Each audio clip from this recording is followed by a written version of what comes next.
Pistons Summer League team is in action. We're talking Ron Holland, Chaz Lanier, and much more. Plus, we talk about two of the open roster spots for the Pistons and how they could fill them, whether it be converting a current player or going out and signing a free agent. All that and more on this week's edition of the Palace Pistons Podcast, part of the Believe Network. Good evening, everybody, and welcome to another exciting night of NBA basketball. The Pistons are digging in. They got the depth. They got the big men. They got the better basketball team. No doubt about it. Pistons need a three, and they have just under 3 seconds to do it. Here's Chauncey Billups. Here it is. He's got it. He's got it. Chauncey Billups hits the three. Overtime. Amazing. Out of bounds. Detroit basketball. Pistons fans, welcome to the Palace Pistons Podcast, part of the Believe Network. I'm your host, Mike Anguilano. Joining me this week is Aaron Johnson. Aaron, have you overdosed on Summer League yet? Look, I didn't know it could come to this, but after the Pistons and Wolves game on Tuesday night, I might be Summer Leagued out. The Pistons have strung together perhaps the longest Summer League games in back-to-back in recent memory. The number of whistles this year in Summer League has been downright nauseating. But the good news is that the guys that the Pistons organization need to see play well in Summer League have done that, which has made these games a little bit more bearable. And also just from the standpoint of, look, I think after the first game of Summer League, people were like, well, that's all we're going to see Ron Holland in Las Vegas. And that hasn't been the case. He's played all 3 games up to the day that we're recording this. You know, who knows if he'll play in the remaining 2. But we've gotten to see him in all 3 games. We've seen everyone that is under a 2-way or better contract with the Pistons outside of Ron Harper Jr., who is injured. So it's these last few games have been very long and they've been very sloppy, and I'm now kind of sitting here like, okay, I think I got my tastes and I think I'm good to move on, but I will obviously still be tuned in as long as Detroit has their contracted guys still playing. Yeah, it's been nice to watch. It seems like it's a different feeling with Summer League, and we kind of talked about it last week. It's like the Pistons aren't so we're not so scared of seeing what's happening with their Summer League team. We're not watching a Killian Hayes, Right. maybe play well, maybe not play well. We're watching Ron Holland, clearly be the best player on the floor. And we are going to get into that and a lot more because you had an article come out today, although it would be yesterday for those of you listening. All right, is this going to come out on Friday? That's a great question. Or tomorrow? It's going to come out on Thursday. It's going to come out on Thursday. Earlier. This is a little like how the sausage gets made, where I just ask Aaron questions. Okay, so this is coming out Thursday. So Aaron's piece would have come out yesterday, and it is stock up, stock down for the Pistons Summer League team. Ron Holland, obviously, stock up. Bobi Klintman, stock down. We're going to get into all that and more. But first, I'd like to thank this week's sponsor, Nobody. Just us.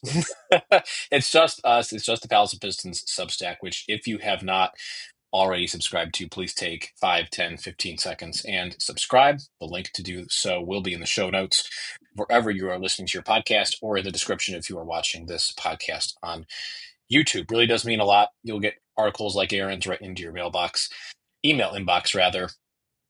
The moment that they drop, you'll get the podcast as soon as it drops, either Thursday or Friday. Maybe it'll change. Who knows? We'll keep that yourself. We just want you to be excited to absorb our content and just be as excited as we are to create it. So Palace Pistons Substack, you can get all of our content directly to your email inbox if you subscribe, and we really do appreciate it. Okay, Summer League is going on. The NBA free agency wheel has stopped spinning, although right before this podcast was Bradley Beal being bought out and signing with the LA Clippers. Maybe that gets the last couple of people moving, the Al Horfords of the world, the restricted free agents of the world, signing or at least being traded, anything. But while the free agency stops churning, Summer League is going on. And Aaron, you love Summer League, and you wrote an article coming out which already has come out, about stock up, stock down. So, as somebody who hasn't had an opportunity to watch as much summer league, what have been some of your observations regarding some of the bigger names, Well, the Ron Hollands, yeah. the Bobi Klintmans, the Chaz Lanier's? Well, the main event of the Pistons roster has been Ron Holland. He has been exactly what you would have hoped to have seen from him in summer league. He has had the ball in his hands. He has been the leader of this team vocally and in terms of his abilities on the court. He has shown off an improved 3-point jump shot. He's doing it in catch and shoot situations. He's doing it off the dribble. He is really showing, and he's talked about it as well throughout summer league, that this is a very important offseason to him. It feels like he's being very intentional in what he is doing, how he's doing it, how he's going about his offseason program.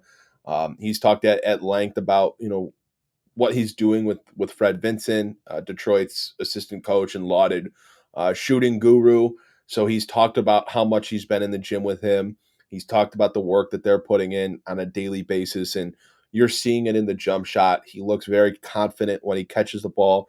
It got to a point last year during the regular season when he would catch the ball on the outside, and you could just tell he did not want to shoot the ball.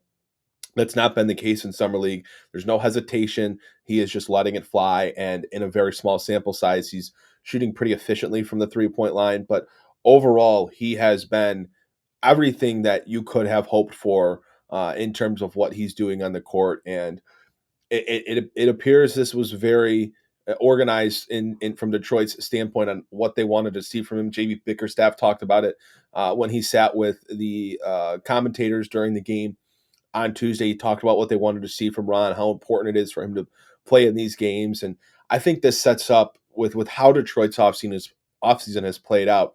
Yes, they've added a couple guys in Karis LeVert and Duncan Robinson that could and theoretically take some of the minutes that Ron Holland could also play. But Detroit's roster still has enough of a hole in it that there is a big opportunity for Ron Holland to play a massive role on this team. Whether you see him playing as the backup 4, whether you see him playing as a 2 or a 3, whether you see him sliding into the starting lineup when somebody has to sit out, he is kind of showing you everything that you need to feel comfortable. If you're of the mindset of maybe Detroit hasn't done enough this offseason, you might feel a little bit more comfortable now after seeing that Ron Holland looks like he's taking a serious step forward in his game. Yeah, and he's doing the things that you want out of a pretty highly touted player. He is looking like the best player on the floor. 21.7 points, 6 boards, 2 assists, 4 steals. He had 6 steals the other day, I think. 4 turnovers, but he's handling the ball a lot. I'm not really as concerned about that as maybe it would be if it was an actual NBA game or even an NBA preseason game. 46.7% from 3, 52% from the field.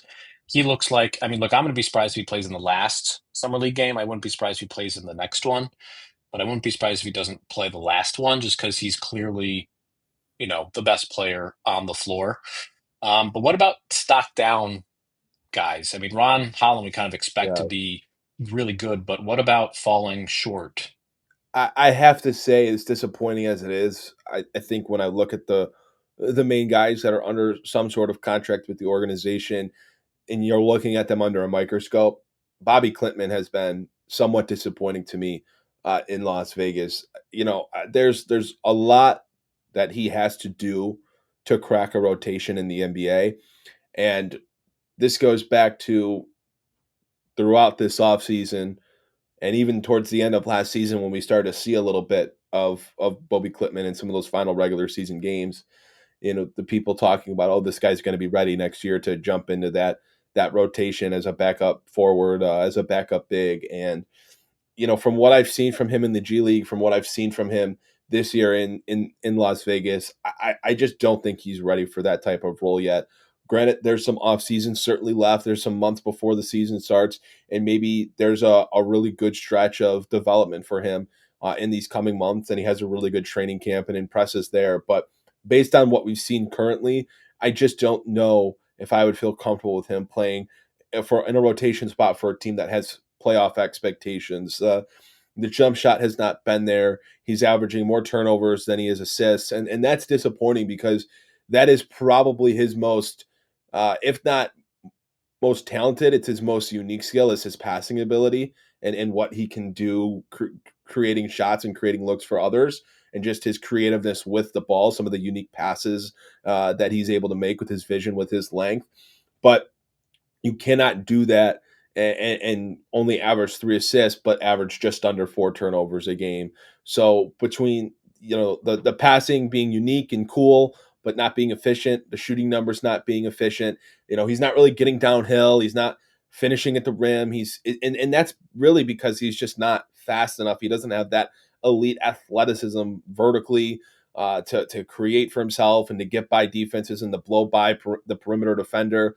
He just does not have that kind of stuff yet. And, I don't know if those things get better in the G League or anywhere. I think the hope for him right now is maybe there's another extended period of time in the G League where he's really able to continue to develop, get game level shooting opportunities, continue to learn how to read defenses, figure out when to use that passing that he has a really unique talent for, figuring out when to use that and when to be smarter with the basketball, how to control his hand a little bit, because he does like to put the ball on the floor. He does like to get down and drive towards the basket. But if he's going to have a loose handle, if he's going to lose control of the basketball, if he's going to make a pass a second behind and miss the cutter or miss the open man, it's just not going to be a valuable skill in the NBA. So, Clintman right now, I would think he'd still play in Summer League based off his performances. I'd imagine Detroit would like to see some more out of him. So maybe he's able to string together a couple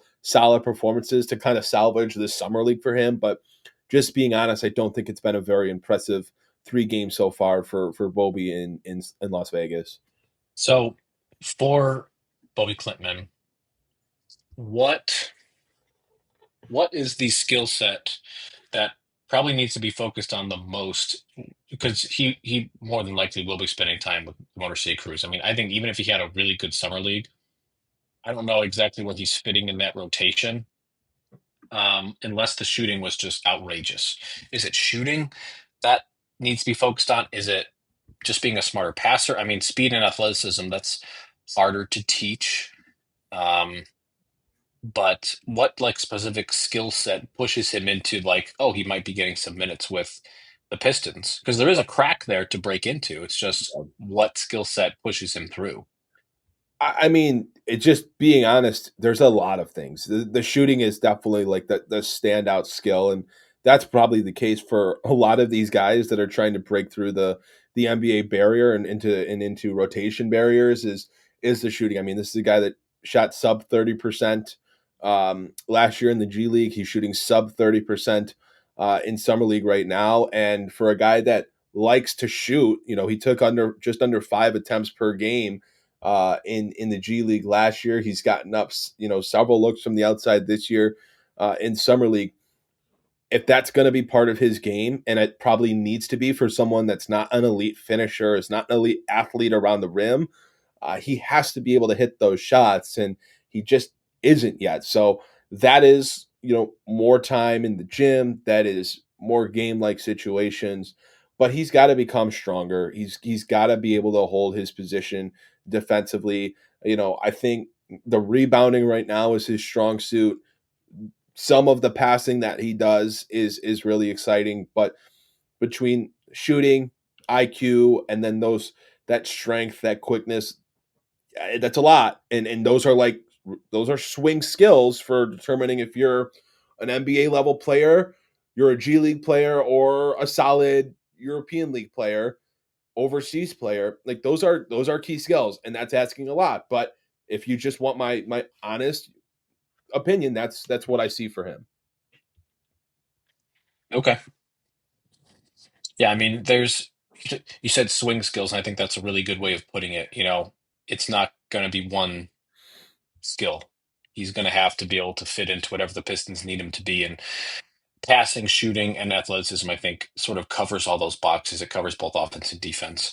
Yeah, expect to see him in the Motor City Cruise. And I think it'll be a very important season for him because the Pistons are in a different position now where they are going to want to squeeze as much as they can out of their roster. And they might have a lot of moving pieces. They're not really in the position of where they're maybe want to wait for some prospects. They are going to have a roster crunch and a money crunch. Not that Clintman is like this huge salary, but you know, I I think there will have to be some sort of crunch eventually. Um, Cavs are in a similar position with Luke Travers, who kind of actually, looking at the stats, has a similar skill set. Just the passing is intriguing, but he doesn't really shoot, and his free throw percentage, it actually was 88%. Clintman's last year was 88% in the G League, I think. And it was 57%. No, Bobi's? No, wrong. Yeah, Bobi's 63%. 60%. So Yeah, yeah, pretty low. and the thing for the Pistons is like, again, this is a team that was in the playoffs last year. They don't just want to repeat, they want to take a step forward. So do they have 10, 12, 14 minutes a game to commit to a guy that, quite frankly, just hasn't shown enough NBA level, NBA ready skills yet to come in and contribute to a rotation? Are they going to be willing to sacrifice 10 to 14 minutes a game on a guy like that? And I would have to imagine the answer is just very much so no. And his first 2 years of the contract are fully guaranteed. I don't think they're guaranteed after that. No, and that's okay, because again, this is a guy that can go down to the G League, and I think when he was drafted, there was an understanding of, this is not a guy that's coming in year one and contributing. This is not a guy that might come in year two and really contribute, but he has some intriguing skill sets and he has some good size to where if you can continue to develop him and he can continue to get reps, he could end up becoming an NBA rotation level player, which for a guy that's picked in the second round is a good outcome.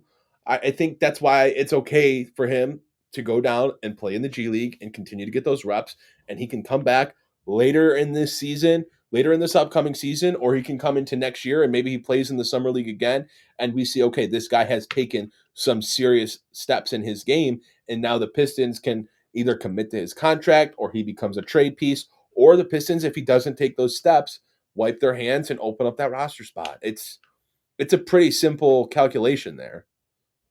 Yeah. And roster spots around the league with this changing salary landscape are at a premium. What about stock up guys? Because it's not just Ron Holland. There's been another player that has really made some big strides, um, and is making a case for getting some maybe extended minutes with the Pistons as well. Yeah, I have been thoroughly impressed by Daniss Jenkins in Las Vegas this year. He has looked the part in every single way. And, I think Ron Holland stands out because he's the number 5 pick. He's this 6'7", super fast, super athletic, super loud forward that, makes his presence really felt. And on the flip side, you have Daniss Jenkins, who's just this, what he's been in Vegas is this quiet, cerebral killer out there. And he just looks so comfortable with the ball in his hands. This is something that I wrote about in my piece, but if you watch Summer League, you know this. These games are a disaster. It's a track meet. The ball is flying around. Guys are falling over because they're so anxious. They're so excited. They don't actually know where they're supposed to be because they've only been playing with each other and within this team's system for a few days to a week at most. And so these guys get sped up. And so there's a million turnovers and there's a million mistakes.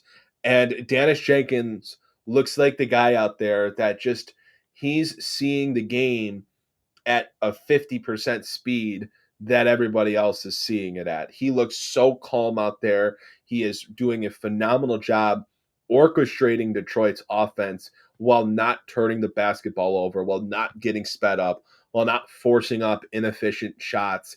He has been efficient in every stretch of the way. He's shooting just under 58% from the field. He's shooting like 53, 54% from the 3-point line. And he's averaging 5 assists per game and only 1 turnover per game. In the summer league, forget all the shooting numbers. I think those can always be, a case of small sample size. For me, the stuff that stands out with Jenkins and what is going to be Jenkins' swing skills for him making it to the NBA is his ability to be a point guard. Can he pass the ball? Can he run an offense? And can he do so without turning the ball over? And so forget the fact that he's averaging 17 points on 58% shooting, 54% from the 3-point line, and 87.5% from the free throw line. Forget those great numbers because in Summer League, those can probably not mean all that much. For me, what he's doing as a point guard, how he's leading this team on the court, has stood out very, very much so. And I know there's been some talk online within the Pistons community about now Jenkins starts to clash with Marcus Sasser as kind of like that 4th, 5th guard on Detroit's roster. The difference is Sasser's still on a standard NBA contract. Jenkins is under a 2-way contract right now with the Pistons. Right. And, backup point guard and just ball handler is a point of emphasis for the Pistons. They lost Dennis Schroeder. They didn't really replace him. They kind of did with Karis LeVert, who is a ball handler, not necessarily the playmaker that Schroeder is, and maybe not even necessarily the shooter. I think LeVert's more of a downhill threat. Definitely has rim pressure capabilities, but Jenkins, like, what is your opinion on Jenkins versus Marcus Sasser? Is it too close to call? Is it a preseason battle? Are there too many hurdles to get over? Or Well, I have to actually correct myself first here before I speak on them. Jenkins is actually a restricted free agent. I'm mixed up. His 2-way contract was only for 1 season. Okay. He's technically a free agent right now, a restricted free agent. And when I look at him and Sasser, I do think they're different players because, and this is something that we've talked about with Marcus Sasser ad nauseum. Yeah. He is not really a point guard. No. He's unfortunately one of those players that's like a 6'1" shooting guard. He really needs to play with another ball handler on the court. And when he's played alongside Cade Cunningham, those minutes could be successful just because he is a really good shooter. And so when defenses are honing in on, an elite top 10 playmaker, top 10 player, whatever, and Cade Cunningham who's on the court, and Marcus Sasser is benefiting off of those looks from a passer in Cade Cunningham, that allows him to make his impact offensively. Problem being is you can pretty much count on your hand how many 6'1" guys get heavy minutes in the NBA right now. Yeah. It's not very many. And a lot of them also have passing, ball handling skills that Marcus Sasser just doesn't have as of the last time that we've seen him. Maybe if he would have came out in Summer League, we would have seen something different, but they just haven't been there. Whereas for Jenkins has been efficient, and Jenkins was really, really good in the G League last year as well. I mean, you look at his numbers there, he was 44% from the field. He averaged 20 points a game. He averaged over 7 assists per game. He was the real deal in the G League, and he's kind of carried that momentum over into Summer League. And when I look at those guys, like, I don't really view him and Marcus Sasser together because I just think in the NBA they play different roles. If you had to start mincing who should get a roster spot between them, I would maybe lean towards Dannis Jenkins just because I think when I look at Detroit's roster, you can never have too much ball handling, and they might not have enough right now. So having another guy that, from what we've seen, is really looking comfortable with the ball in his hands, I'd like to have him on this roster. I think he's proven after a year in the G League and now in the second Summer League go-round, and really the first Summer League when he looked very, very well after coming out of St. John's, he looks ready to take that step from G Leaguer 2-way contract to a standard NBA contract. He's looking the part right now. So we're going to talk about the open roster spots with the Pistons in a moment, but I didn't want to move on to that topic before talking about Chaz Lanier, who was the second round pick for the Pistons. We talked about him as a guy that could be like a Marcus Sasser replacement type of player because of his shooting, Yeah. sort of the microwave scoring capabilities. But it hasn't quite been that level of play in the summer league so far. You had him as a stock flat Yeah. candidate in your article. Do you want to elaborate on that? Yeah, well, I'll also give a word to Tolu Smith as well, another one of the Pistons' two-way players who I didn't write about, but he's been really impressive in summer league. He kind of like Clintman has some unique passing chops, but what he does on the boards, how he can finish at the rim. He's playing a little bit in pick and roll situations. I thought he's looked really well, and it looks like he's kind of developing from when we saw him last year in summer league. Obviously, he played this past year with the Motor City Cruise in the G League and was one of the better bigs in the G League. So he is continuing to develop, and like what I've seen from Tolu Smith. I didn't get a chance to write about him, but wanted to call that out. Yeah, and moving on to Chaz Lanier, he's kind of just been a shooter. I mean, he's really just kind of played that role of if he's open, give him the ball and let him shoot the ball. I mean, he's not really done too much with the ball in his hands. Quite frankly, when he has, he's looked a little bit nervous. He's looked a little bit anxious. He's looked a little bit out of his wheelhouse. And for a guy getting his first taste of summer league action against guys that have played a year or two in the NBA in some cases, that's not the most crazy thing in my mind. But again, the shooting numbers, just as I said with Dannis Jenkins, maybe they're not, all as great as we might think they are just looking at them because it's such a small sample size. I'm going to say the same thing for Chaz Lanier, only shooting 33% in the 3 games that he's played with the Pistons in summer league so far. It's not a great number, but this is a guy that made just under 300 threes in his collegiate career and did so at a 40% clip. So I'm not worried about the shooting. That is his NBA skill. I have to imagine that is what drew him to the Detroit Pistons, or what drew the Pistons to him, is his ability to knock down shots from the outside. I have to imagine if he's playing NBA level minutes for the Pistons at any point next season, it's because they want his spacing on the floor. They want his shooting ability on the floor. And he hasn't been in a super expanded role in summer league. I mean, he's sharing the court with Ron Holland and Daniss Jenkins, who are taking up a lot of the possessions, and because they've just been two of the better players in Las Vegas this year. So he hasn't really had the opportunity to play this super huge role. He's kind of played that fourth, fifth fiddle. I mean, there's that top 5 for Detroit in summer league is a solid group based on summer league competition. So he's just kind of sat in the background and he's shot the ball when he's open. That's really all there has been to his game so far. It's really not much more than that. So he hasn't really disappointed me. He hasn't necessarily knocked my socks off, and I think that's okay. Yeah, I think he's doing pretty much what we expected out of him. There's not some secret skill that has become front and center.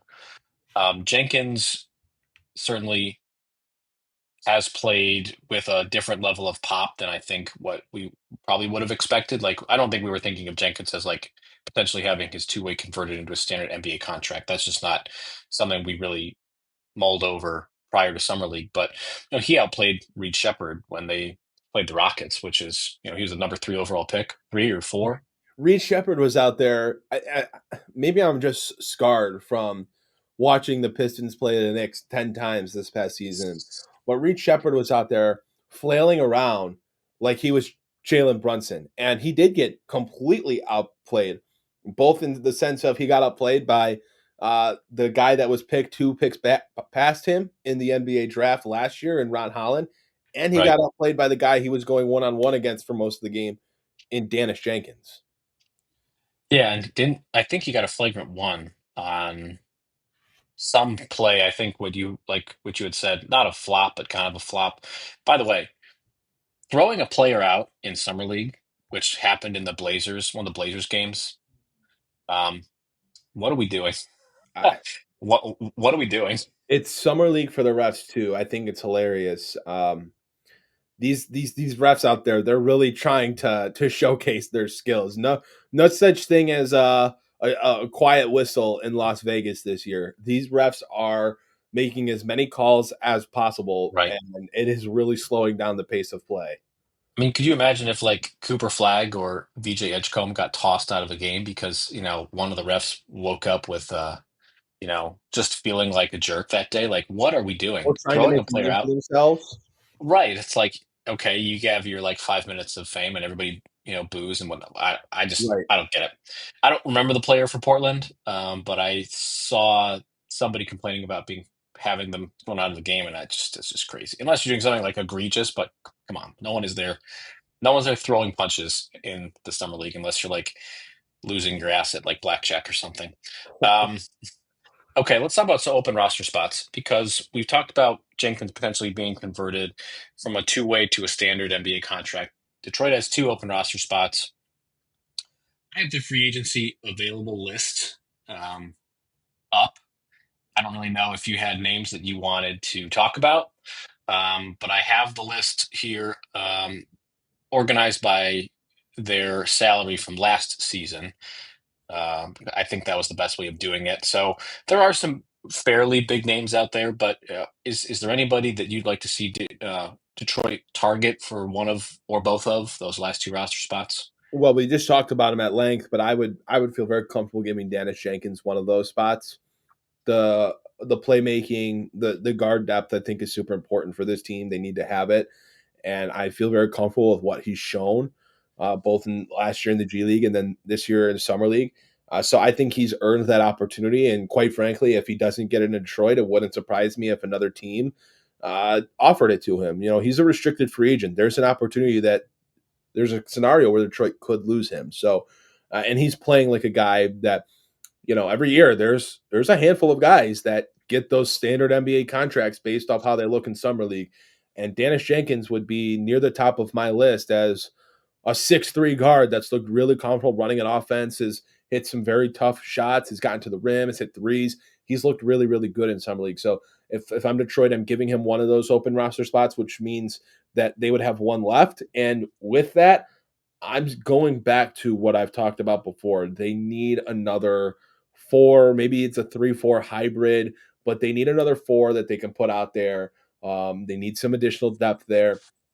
Some of the names that, whether we've talked about it in the Palace of Pistons chat or we've seen people talk about it online, I think Trey Lyles is one of those names that stands out, a potential Pistons reunion there. I mean, he's 6'9", he's 6'10", he shoots it, put the ball on the deck a little bit. Did not have his greatest stretch of basketball in Detroit last time that he was a Piston, but immediately bounced back after that and played pretty well in Sacramento. So I think that would be a solid option. Just looking at what's available. A 10-year vet at 29 years old, the guy has a ton of experience, and he has a really strong sample size of production and skill set. So I think it's would be a good fit in Detroit. He's probably one of those names that sticks out the most. I mean, a guy like Al Horford would be a pipe dream, just from the standpoint of this guy was that the Pistons were the dark horse team to land him when he was a big name free agent way back when. It was it during the Stan Van Gundy era? I believe it was, that after he had signed wherever, it was then revealed that the Pistons were the dark horse team that Al Horford really considered signing with. So, but I just think he's a pipe dream in the sense of he is still a very valuable NBA player. He has a ton of experience. He would be a great addition to the locker room, but he is more than likely headed to a team that has title aspirations, and I don't know if Detroit's quite there yet. Just some other names, Bull, the Pistons were the betting favorites to land Bull at some point during this offseason, but huge, obviously huge, and can shoot the ball a little bit. I don't know how much I'd actually want him, though. And He then had a good stretch with the Suns last year. he did. The last name I'll throw out there is Torrey Craig, defensive minded, can do a little bit of shooting, a lot of experience in the league, but he can make some sense for Detroit as well. Yeah, I'm liking the idea of a big. I don't know why Chris Boucher hasn't been signed. He's the guy that I was sort of thinking of. He's played in 50 games last year for a pretty not good Toronto Raptors team that very clearly wasn't trying to win. 10 points, 5 boards. half a steal, half a block, shoot 49% from the floor, 36% from three. Just gives you a body. He's a vet. He's been in the league for 8 years. I think he's a pretty good player. Sort of fits what they need out of a three, or rather a four. I would be fine with Chris Boucher. And then, I didn't know that he was still a free agent, but if we're looking at ball handlers still, and you want a Dennis Schroeder, diet version, Malcolm Brogdon is still available. And I know he has a pretty extensive injury history, but he was playing with a Washington team that maybe didn't entice him to get healthy as fast as maybe he should. So Malcolm Brogdon could make some sense. I mean, he Has was that making has that been his situation for like the last 2 or 3 years? I mean, he was with for a what, while. Portland maybe, who was obviously bad, and yeah, Funny you should ask. I'm checking right now. that's an interesting mention there. If he's been kind of being held out or not playing because of the That's situations Portland. for the teams that he's been on, that could be an interesting pickup there. I would not be opposed. No, and it's a vet. Like I said, a ball handler. He's not going to be what he once was, but as a backup point guard, I think you can do a lot worse. Um, and this is a very young team. He might be more energized going from a Washington Wizards team that is very not good, and then coming to a Pistons team that is young and energized and made a good run in the playoffs and made a huge leap. I don't think it's the worst thing in the world. He's not going to obviously make 22.5 mil like he did last year, but if you can get him on a vet minimum, or maybe if you have to go slightly over, just to outbid another team. Not the worst idea in the world. I think Trey Lyles is a great idea. Fits with the shooting profile, fits with the, veteran level. He's going to be 30 years old during the season. Don't really know if there's any other names here that make a whole lot of sense. Oh, look, Corey Joseph. No, we're not. We're Hey, not doing that. hey, We're not doing that again. We're not doing that again. yeah, I mean, Campaign. Did we Cowboys already should follow sign? Steve Blake, see what he's up to. What's that? Steve Blake? No, no, no, no, no, no, no. No, no, no. Boy, that is a 10-year-old joke at this point, if you can believe it. That is a 10-year-old joke, which is insane. Yeah, I don't really have any other names that make a whole lot of sense. I mean, aside from the restricted free agents, which the Pistons are not in that conversation. I don't think anybody is in that conversation for Josh Giddey or Jonathan Kuminga. It seems like they're all quiet. So, yeah, we'll see. I could see them going with a vet and then going with a two-way guy and converting that contract. I don't remember. Are the Pistons? They're not a team that likes to keep a roster spot open, right? They did last year. They did. They did last year, yeah. The other thing that to keep in mind with this is I believe Detroit is right now technically hard capped, so they have to do some sort of financial finagling here to get back opened up for business. So there could be something in the waters in terms of a trade. Maybe they have to just restructure how they're doing some of their offseason signings.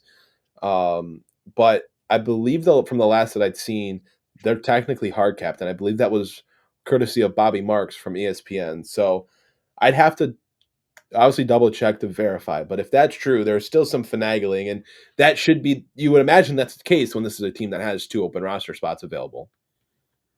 Right. I'm trying to see if they're hard capped. It's okay. I understand I'm not a Yeah. trustworthy source.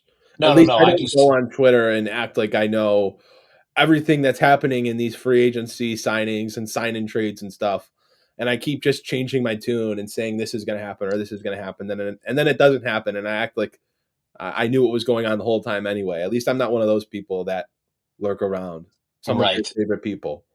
As long as long as you play both sides, you will guaranteed to Right. be right. And we just ignore the fact when you're not right. There's a reason I didn't go out there and say the Pistons were getting this or that in the Dennis Schroeder sign and trade. It's because I didn't know and I wasn't told, and so I'm not going to fake it online and act like I know to get engagement and look cool and end up being wrong anyway.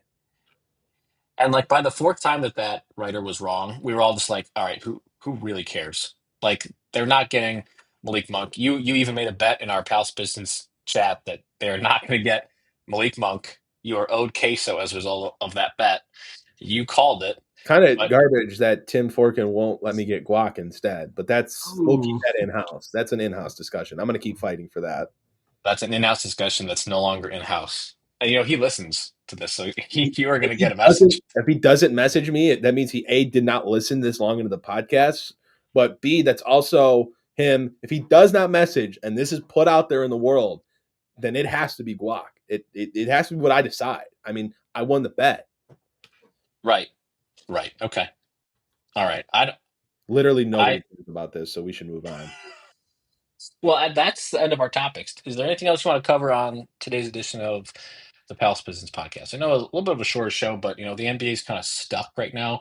Summer League is winding down, and NBA free agency is like completely at a standstill. There is nothing else that I really want to talk about other than the fact that the Pistons are hard capped according to Sport Track. So there's definitely some more moves coming for Detroit. The offseason is certainly not over. And I'll be interested to see what they do. I'm curious if some of these guys still play in summer league. Ron Holland and Daniss Jenkins mainly, I think, are the guys that are like they might get shut down. Which I just think that overall, like that practice is silly. Like outside of maybe not wanting these guys playing in a back to back, I don't understand the point of bringing them to Las Vegas and bringing them to summer league to Right. have them play 1 or 2 games and sit, which is what some teams have done. I like that they've played these 3 games. I think they've been beneficial for them. You're Sure. talking about 1 or 2 more games. They're already there. Why wouldn't you just play them? And if you want to talk about, these guys could get hurt, see Chet Holmgren in his rookie offseason when he got hurt playing in a a charity event or Yeah. just one of those local city tournaments, whatever.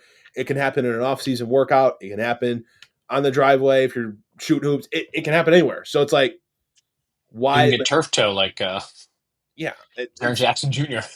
you can get it doing anything. You can get hurt doing anything. So You're right. these reps are important. It's good for someone like Ron Holland to have to play in a situation where he's the top guy on the court, and there are those expectations for him to lead the team and to play like the Cade Cunningham of the summer league team, which is For something sure.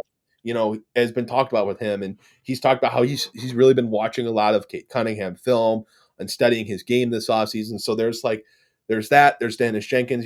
He needs to get as many reps as possible playing in Detroit's offensive system, but being the lead guard in it and continue to get more comfortable in that role, learning about how to find guys playing against NBA level athletes, NBA Yep. level defenses. So I hate just the overall practice that has taken over summer league in the last 2-3-ish years, where it's like, hey, we're going to bring these guys out. They're going to play 1 game, maybe 2 games, and we're shutting them down. They're out there, play them. It's good for them. But I'll be interested to see what happens if those guys play. And we're still waiting. I mean, there's more to happen in this offseason for Detroit. I can't imagine they're going into the season with 2 open roster spots and being Away. capped. Yeah, that's not going to happen. And there's still moves around the league that are going to happen that could shake things up. Like I said, Bradley Beal was just bought out. I don't know how much he gave back, but he signed with the Clippers already. 2 years, $11 million, I think. Maybe that's the domino that gets Al Horford to sign, which gets Jonathan Kuminga traded or signed or something. I mean, I have no idea what that whole situation is. Bottom line, there is more offseason to happen, and the Pistons are one of a few teams left that I think could wiggle around a bit, and they're going to have to if they are, in fact, hard capped. So it'll be worth watching. Aaron, do you want to do uh, our dad talk at the Got end? it. Yeah, I got it. like begrudgingly. All right. So thanks everyone for tuning in this week.